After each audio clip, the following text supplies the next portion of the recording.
now I am very excited to welcome to the stage 3 GSAS alumni, so you can make your way to the front, and past SynThesis participants for a panel discussion. And as our panelists get situated, and I can sit on either end, so wherever you want to sit, I just want to note that one thing that distinguishes the GSAS Master of Arts is that it is a research degree. So that means that our students learn and apply research and writing skills and methods in the humanities, social sciences, and natural sciences, as we have all just witnessed with these presentations. And now some may question the utility of such training, of the practical application. And this is the subject of our conversation for the next half hour or so. The impact of doing a master's degree at the Graduate School of Arts and Sciences, writing a thesis, and participating in master's SynThesis has had on these panelists' lives and careers, and how they have built upon those skills and knowledge they acquired through their graduate training to make a positive impact in the world. After finishing his master's, Bud worked in the admissions office of Columbia's School of Professional Studies and later began his teaching career in the NYC DOE, where he is still teaching and now tenured. And in the middle, we have Ishita Petkar, an international human rights lawyer and associate at Foley, Hoag, LLP, where she's a member of the firm's International Litigation and Arbitration Department and Global Business and Human Rights Practice. Ishita represents and advises sovereign states on public international law and international investment law in US courts and international tribunals, and also advises companies on complex human rights and environmental and social governance issues. Ishita received her MA from GSAS in Human Rights Studies in 2017, and that year won 3rd place in the 2nd SynThesis competition for her thesis, Conceptualizing Free, Prior, and Informed Consent, Interpreting Interpretations of FPIC. After finishing her MA, Ishita served as policy director at the International Accountability Project in Washington, D.C., and she then received her law degree from Harvard Law School, where she focused on human rights litigation in US courts. So thank you all so much for joining. What we're gonna do is we can pass the microphone so people can hear us. And the first question that I just wanna ask all of you, I just read those bios, but we also asked for each of you to submit a photo of yourself at work, and that's what's on the screen behind you. So maybe you can pass the microphone down, and can you just tell us what you're doing in the photo? Yeah, absolutely. Hi, everyone. It's a real pleasure to be here and be back on campus. Thank you for the invitation. Like Rachel said, I'm Bud. This picture is from last year when my 6th grade students and I visited the New York Historical, which is down the sea line by the Natural History Museum, and they have a replica of the Oval Office. So we all got to take some photos there. It's a funny one. Thank you. So this picture is of me on the beach. I'm on Rockaway, Brighton Beach, and I'm holding an American oyster catcher. So I work for a bird organization now. And what we're doing is we're banding these birds to understand where they go after they leave the beach, and if they return to the same areas. So it's just part of my work. Awesome, thanks. You can hang on to the mic, and then you can answer the next question first. So next, you're all here because you wrote a thesis, and so we wanted to hear, can you tell us what your thesis was about, but only in 30 seconds, so not the full 3 minutes? And then also, we talked about this beforehand, just how being here today evoked any memories you have of your own SynThesis experience. So Myles, you want to go first? Okay, 2-part question. Okay, so for my thesis, I built a network of wildlife trail cameras in green spaces from Brooklyn, Queens, and Long Island, and I used that to understand how mammals are distributed across the city and how human movement and urban intensity might affect that. And what feelings does this evoke? So it hasn't been that long, but I was so nervous at that time, and still a little nervous public speaking. But it's so great to be back, and all of the finalists did a great job. So I'm just proud to have been part of this. Thanks. So my thesis was trying to examine why companies violate indigenous rights, even though they often pay lip service to those same rights, and in particular, the right to free, prior, informed consent. So I had analyzed different corporate and international financial institution policies to understand why there was a difference in worldview, and understanding actually what the word consent means. And how did it feel to do the SynThesis and to be here? I mean, honestly, I forgot it was so short. 3 minutes is nothing, and you all did a fantastic job in one slide. I remember being extremely nervous, very stressed out. I had note cards, because I think we were allowed note cards at the time, and they were like soaked through. So, you know, kudos to all of you for a great job today. My thesis was on, I was juxtaposing the series of court cases in the New York State court system about how one's immigration status really determined their decision-making in a couple of different labor violations. See, I'm already butchering, right? I can't do what you just did. I juxtaposed that with looking at some archival material of Asian American immigrant women organizations that looked at how, despite these kinds of limitations, they still found ways to live meaningful lives. The feelings that evoked, or that this, you see what's happening? Yeah. The feelings that this event evoked in me were much the same as Myles and Ishita. I was definitely pretty nervous during my presentation. That event taught me that public speaking was a skill that I had to continue to grow. So I definitely butchered my my presentation. So I definitely have no qualifications by which I'm seated in front of you. But just to be in front of an audience and to be in a room where ideas and research are front and center is a really good feeling to have back again. I have a follow-up question, which is just what place does public speaking have in each of your careers now? Well, as a classroom teacher, I have to do this every day. I'm reminded of what Sydney said in your great presentation about embodied practice, that public speaking is definitely an embodied practice in my own job, where I have to think about every day and night, do I not only understand the idea I'm teaching, but can I convey it to a bunch of 12-year-olds? And that requires me to double down on the material as well. So I'm grateful that the SynThesis experience gave me the initiative to make sure that I could communicate that, which then allowed me to understand these ideas even further. Yeah, I think as a lawyer, public speaking is often part of what I do, and I think SynThesis was really great because my thesis was super theoretical, but obviously it had a practical application. But to be able to explain it to people who also didn't really speak the human rights language was really important to me, and so I think it was really a critical part of my journey. Thanks. So for me, working with a wildlife NGO, I am constantly trying to explain to the public, stakeholders, clients, why the data that we're collecting, why it matters, why you should care, why something's a concern. And so doing that to like a non-specialist, a non-scientific audience was something I truly got my first experience doing during SynThesis, really breaking down terms, and everything like that. So it was a really valuable experience to see how that plays out, see how I do in those settings and build confidence in that setting. But I'm doing public speaking every day for my work, just to different formats, different audiences. Yeah. Thanks. So I read a brief bio of each of you where I mentioned your thesis. You told us what your thesis was about as well and what you do now.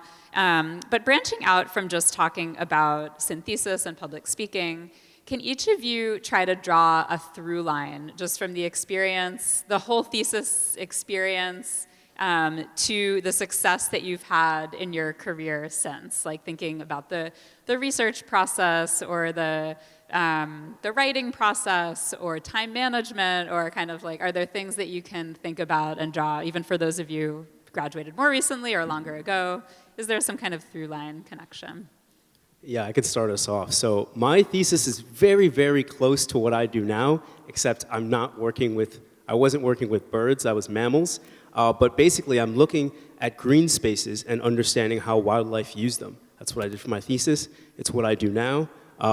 For my thesis work, I was pulling together a bunch of stakeholders and organizations that manage different green spaces, working with them, convincing them to let me collect data in their spaces.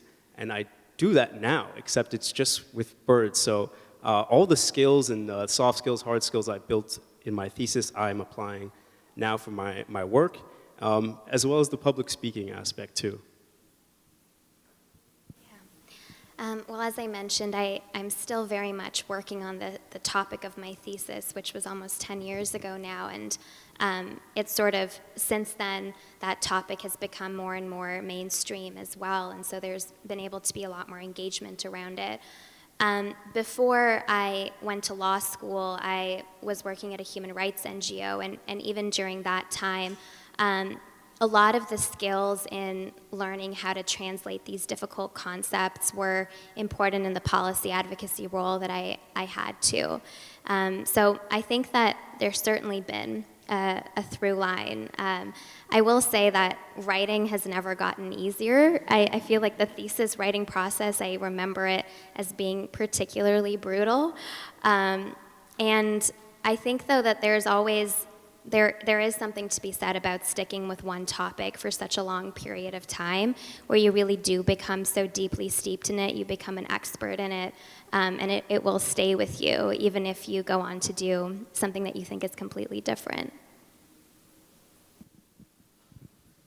One of the central points of my thesis was looking at how the arguments of people defending undocumented immigrants in the court system were based on not overturning or having a paradigmatic shift on how immigration law is interpreted, but how the specific folks that they were defending had unique exceptions to them. So, for example, there were cases about how undocumented workers, because they never disclosed their immigration status, therefore they should be considered, therefore they should have protections under labor law. Whereas usually if you are an undocumented worker, you're not considered protected under federal labor law, right? So I think one of the messages or larger themes of this, if I could try to connect that through line that you're saying, is that even in a imperfect world, even on shaky ground, we should still task ourselves with defending ourselves, creating space for us, and doing what we can with the tools and the materials and the arguments that we have, because if we don't do it for ourselves, it's not clear who will. So last question, and then actually maybe we'll take some questions from the audience too for our panel. For the presenters themselves, find them at the reception afterward, and you can ask them as many questions as you want about their thesis. But okay, for my last question for the three of you is that you found yourself here today, back on campus as an alum. So I'm curious, what advice do you have for these current students, so of course our finalists, but then I think there are other current students in the audience too, to make the most of their GSAS MA and their experience at Columbia in the months and years after they graduate? And if Ishita wants to start first, I don't know if you're ready to give you an opportunity, and then we can pass the mic around. Why not? Yeah, so I think my advice would be to try unexpected things. I came into my master's degree thinking I was going to write my thesis on self-governance systems of Indigenous communities in Canada, which is where I'm from.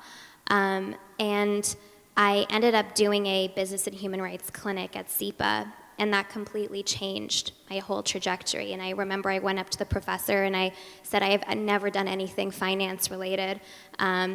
I don't even think I'm qualified to be in this clinic. I'm so sorry I even came to the first class. And she just looked at me and laughed and was like, you should just apply to be part of the clinic. And I did, and it completely changed everything I decided to do afterwards. So I would say really just keep yourself open to new experiences and new intersections of things that you're already interested in, because it might just open up a whole other area of possibility. Yeah, I can get it. I got it. Yeah, so I think what I would say is one of the big takeaways from something like this is that what you're doing is really important, but how you talk about what you're doing is just as important.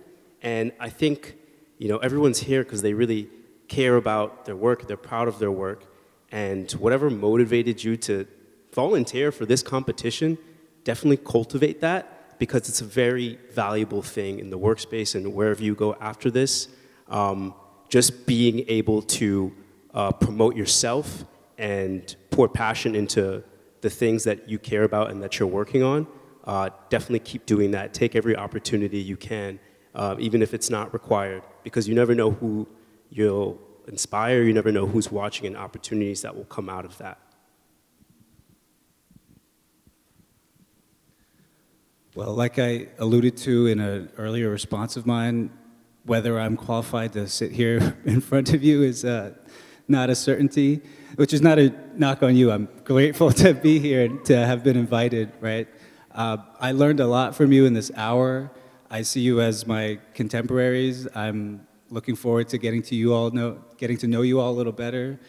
I think if I can't offer you advice, if I could offer my 2016 to 28 self-advice when I was a student here, I would say that everything that we encounter is phenomena, and if we retain the curiosity, the methods, and the persistence that we learn at Columbia, then we will be able to create and see beautiful things from it and through it. So I hope you keep the spirit of inquiry and keep the discipline going, because that's the biggest thing I think I remember from my time at GSAS, was cultivating that. Thank you. So we can take some questions. I can hand the mic to anyone who has a question from the audience.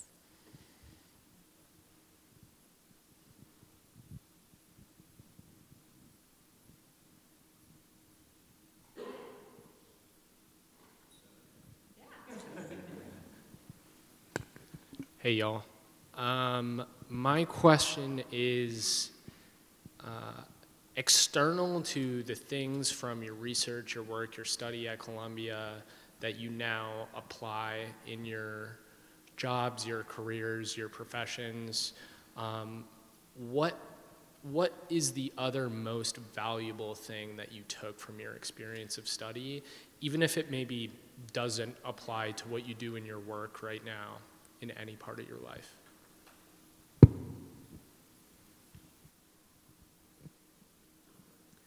I'm sorry, could I ask you to repeat that? You said external to what? Yeah, so there may be things that you learned in your discipline, information, or even modes of inquiry, like you said, that actually aren't so applicable to your work right now, but that you might still find personally valuable. That's what I'm curious about.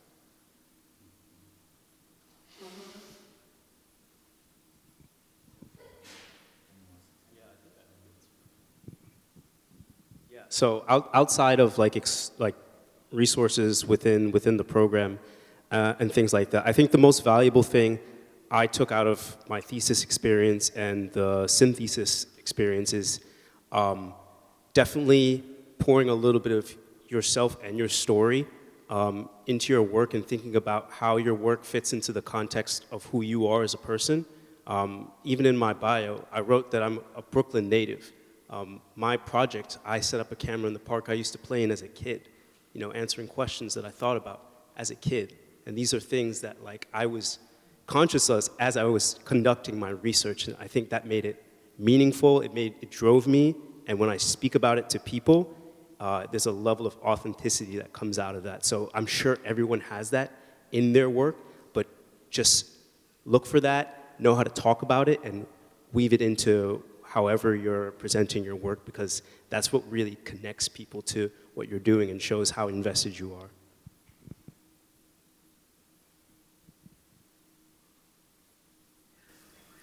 was a very good answer. Honestly, it's a very good question. And I think that just at a technical level, which I think also part of your question was asking about in terms of the modes of inquiry we learned here. So I was in the Human Rights Studies program, and so much of human rights is seen to be very law-focused, and we weren't a law program. And I didn't do law until like 6 years later, actually. And one of the things that I really learned and understood was that the everyday person's view of a rights-based framework is just as valid and is just as important as what a lawyer's view of what a certain right is supposed to be or what it's supposed to mean is. And I think that was cultivated by having so many professors who weren't lawyers and who were teaching human rights. And I've carried that with me, and I think it's actually what has made me approach the law in the way that I do now too, I hope to cultivate a more compassionate and holistic view of the law than sometimes it often is. Thank you for those answers. During my research, I remember having a lot of feelings of self-doubt, whether I could finish the thesis, whether I could finish on time. I just kept burying myself in some archives, and I found out that there was a fair amount of absurdity happening in the world, and that experience of encountering that allowed me to quiet those voices of self-doubt, which have not totally been eradicated, of course, right?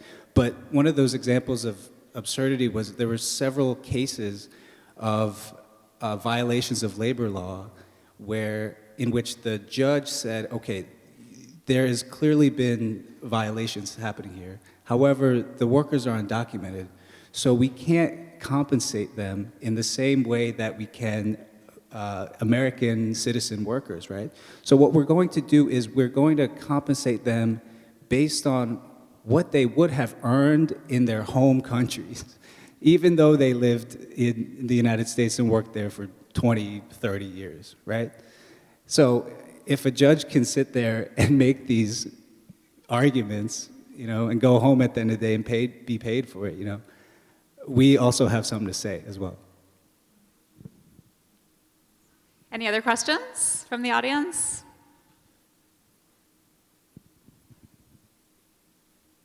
Yeah.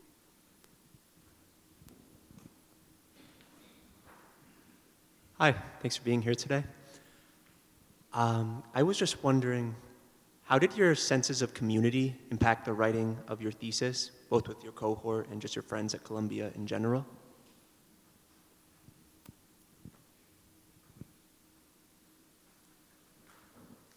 Now that's a question that definitely takes me back.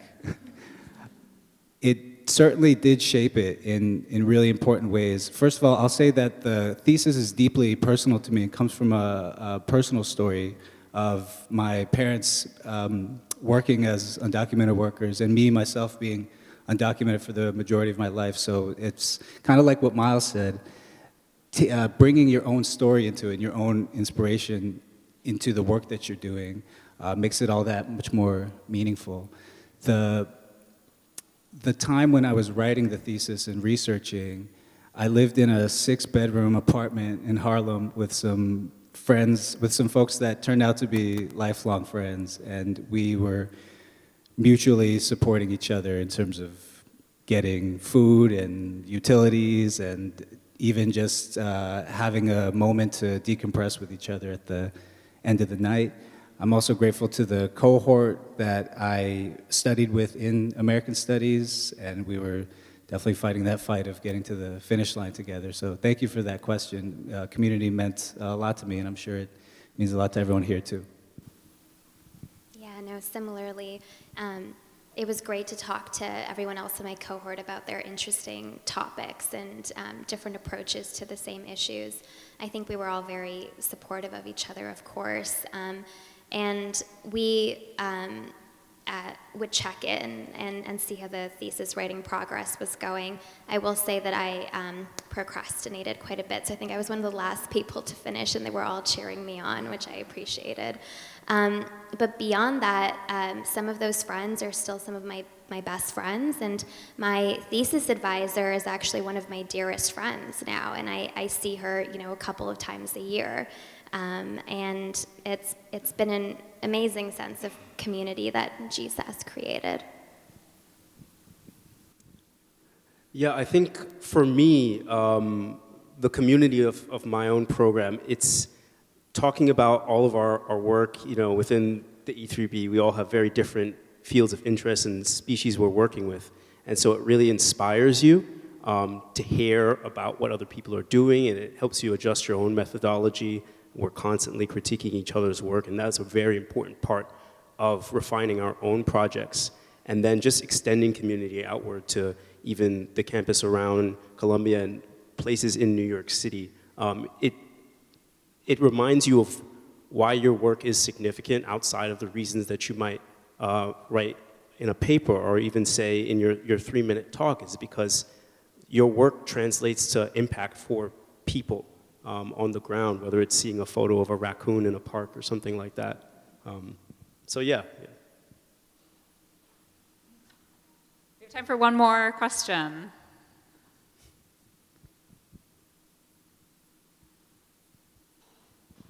Anyone else have a burning question for the panel? I have one in my back pocket if nobody else has one. Okay, then I'll ask my question. And some of you have already kind of spoken to this, but in my role in career development, we talk to students all the time about what they're going to do after they graduate. So I'm curious, I think some of you, again, we have a bit more of a sneak peek than others, but what, could you take us through a little bit of your path right after graduating, finding that first job, or finding yourself, if that was a little bit more of a windy path to what you're doing now? Myles, you've already said for you it sounds like it was a fairly straight line, so if you can take that if you want, but then, yeah, I'm kind of curious for each of you to elaborate a little bit more on that career journey.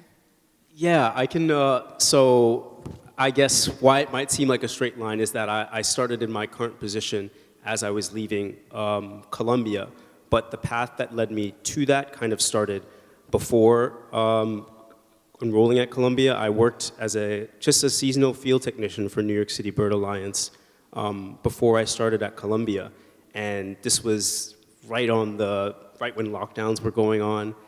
It was my first time coming back to New York City after being gone for quite some years, my first time conducting research in New York City. And so connecting with the organization, New York City Bird Alliance, before Columbia helped me kind of get into the bird world and figure out my way there after leaving the program. So while I was at Columbia, I did a bunch of unpaid human rights internships. And I actually met my future employer at a workshop that was held here. I was note-taking for that workshop, or it was like a rapporteur, I think it was called. And the executive director of this human rights NGO kind of made a speech about community-led development. And it really resonated with me. And so I went up to him and said, I'm really interested in your organization, et cetera. And I connected with him on LinkedIn, and then ended up really pestering him for 7 or 8 months afterwards. And he offered me an internship, and I said, actually, I have 2 unpaid internships. I'm looking for something else. And so he ended up creating a role for me in DC at this human rights NGO that was focused on development finance accountability. And it's really only now, so many years later, that I realize or recognize just how much of a leap of faith he took in me, and I'm very grateful for that, but also what a wonderful experience it was, because I was at a very small organization and I got to get a lot of experience early on, and so I was there for 4.5 years, and my last role there was policy director. I was leading our policy advocacy to strengthen human rights, environmental, social governance policies at development banks. I got a bit jaded with what policy advocacy alone can achieve, and it was around the same time there was a very influential Supreme Court case where they basically ruled that international financial institutions are not immune to suit. And that was a case that was brought by a small Indian fishing community in Gujarat in India. And the fact that it had gotten up to the Supreme Court and made such a big difference for so many people worldwide, I just really saw what could be achieved by the law alongside policy. And so that's why I decided to do law school and then where I am now. Thanks. I'll try to keep it brief. When I was in the Columbia Master's Program, I was working at the CUNY Undergraduate Admissions Office. I was also a TA at Barnard College. And for some period of the time, I was also in the catering staff here at Columbia. I've worked in this building many times. So I was doing whatever I had to do to make rent and pay tuition and stuff. After I finished the MA, I was a little bit at a loss as to what exactly the trajectory I wanted to place myself on was. I thought about what it was that I really loved doing, and I remembered that teaching at Barnard or being a TA was my favorite thing, just sitting at a table and discussing a text with students. I also really was really grateful to have the experience of supporting international students at CUNY. So from the MA, I worked at the admissions office of the School of Professional Studies right next door. And then I went over to City College to grab my requirements for the state teaching certificate, and teaching has been a great job. They've most of the people I've worked with have taken care of me, and it's been great. Wonderful. Well, thank you so much for that. I can take the mic.